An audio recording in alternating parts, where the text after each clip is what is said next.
नमस्कार दोस्तों, मैं सूरज सिंह। आपका हमारे यूट्यूब चैनल पे स्वागत है। आज हम आपके लिए एक ऐसी अपडेट लेके आए हैं जो आप सभी लोगों को सुनना ज़रूरी है। देखिए, ऐसा है कि संसद में जो है ईद के बाद कोहराम मचने हुई बिल्कुल जा रहा है। आप समझ लीजिए हंगामा होने जा रहा है, क्योंकि जो मोदी और शाह जी हैं, अमित शाह जी, हमारे नरेंद्र मोदी प्रधानमंत्री जी, माननीय प्रधानमंत्री जी, वो बिल्कुल फिक्स है, आमादा है कि मतलब वो संसद में जो है वक्फ संशोधन बिल को लेके ही आएंगे। इसी के बीच उसमें कुछ बवाल होने ही वाला है, क्योंकि संसद में जो मुस्लिम समुदाय के लोग हैं इतनी जल्दी इसे एक्सेप्ट नहीं करेंगे। और दूसरी तरफ जो देश भर के मुसलमान हैं वो कहीं ना कहीं सड़कों पर इस बिल का पुरजोर विरोध कर रहे हैं।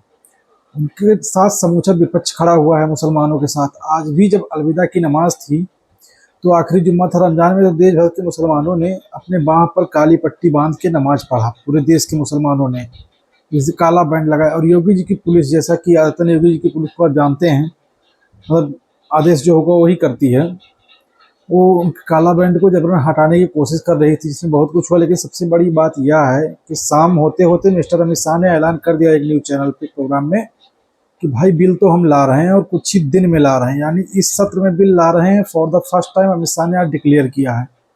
अगले हफ्ते वक्फ संशोधन बिल पार्लियामेंट में मूव कर देंगे। देखिए, इस सत्र में हम संशोधन का बिल रखेंगे। अब दोस्तों, सवाल यह नहीं है कि मोदी और शाह बिल ला रहे हैं, मुस्लिम उसका विरोध कर रहे हैं, मुस्लिम पर्सनल लॉ बोर्ड उसका विरोध कर रहे हैं। That is not the question. असली सवाल ये है कि ये क्या इस बिल पर मिस्टर नायडू, चंद्रबाबू नायडू, जिनकी बैसाखियों पर मोदी सरकार टिकी हुई है, क्या वो इस बिल का समर्थन करेंगे? जो मुस्लिम वोट बैंक की बदौलत ही राजनीति करते हैं, चाहे वो नीतीश कुमार हो, चाहे वो चिराग पासवान हो, चाहे वो जयंत चौधरी जी हों, इन सभी लोगों की राजनीति जो है वो मुस्लिम वोट बैंक के चलते ही है। अब देखने वाली बात यह है, मुस्लिम इनसे चाहते हैं इस समय कि मुस्लिम का कहना है कि आप मान लीजिए आपकी कोई फाइल खुली हो या आप किसी प्रेशर में मोदी जी के साथ हो, लेकिन आप लोगों को करना इतना है कि आप लोग इतना करिए कि चलिए मोदी जी का साथ छोड़िए, आप रहिए एनडीए में ही, लेकिन साथ जो है वो इस बिल में आप वोट मत करिए। जो संशोधन बिल आ रहा है इस पे आप लोग वोट ना करें। अब इसमें ये एनसीपी के सांसद हैं और जयंत चौधरी जी के भी सांसद हैं, क्योंकि इनकी भी राजनीति जो है, इनके पिताजी की राजनीति और इनकी राजनीति भी मुस्लिम के साथ साथ ही चलती है। मुस्लिम वोट बैंक इनका भी तगड़ा है। अब देखने वाली बात है कि ये लोग खुलकर इसका विरोध करते हैं या फिर वोट से एब्सेंट हो जाते हैं, वोटिंग नहीं करते हैं। अब कुछ इसमें तथ्य क्या है वो तो बाद में ही पता चलेगा ना। लेकिन अब सवाल ये उठ रहा है कि नायडू जी के ऊपर भी प्रेशर पड़ रहा है। नायडू जी आज गए थे, उन्होंने कहीं वो इसे क्या कहते हैं, इफ्तार पार्टी में, तो इफ्तार पार्टी गए तो उन्होंने वहाँ पर कहा कि हम जो है मुस्लिमों के वक्फ संशोधन बिल में जो प्रॉपर्टी उनके छीनने की कोशिश करेगा, कुछ भी करेगा, हम साथ खड़े हैं मुस्लिमों को, और मुस्लिमों की जो भी वक्फ की प्रॉपर्टी है हम छीनने नहीं देंगे। अब देखने वाली बात यही है कि क्या होता है। क्या नायडू जी खुला खिलाफत करते हैं इस मतलब बिल का कि वोट नहीं करेंगे, या कुछ भी है जो भी देखते हैं क्या किया जाता है। और इसमें कुछ चीज़ें साथ में ऐसी भी चल रही हैं कि नीतीश जी और नायडू जी के जो मतलब वर्कर हैं, कार्यकर्ता हैं पार्टी के, या जो पार्टी में पदाधिकारी हैं या पार्टी कार्डर हैं, पार्टी कार्डर ने उनसे मना कह दिया है कि अगर आप इस बिल का समर्थन करते हैं तो हम इस आपके पद, जो जिस पद पर भी कार्यरत हैं पार्टी में, वो पद छोड़ देंगे।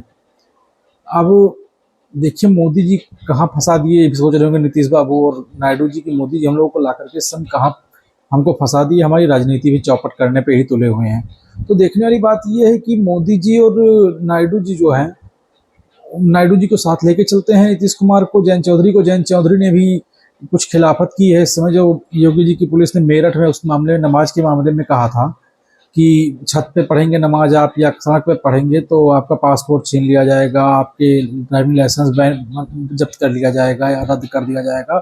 तो इस पर उन्होंने ट्वीट किया था कि तानाशाही सरकार के लक्षण है जो काम हो रहा है, जयंत चौधरी जी ने कहा था।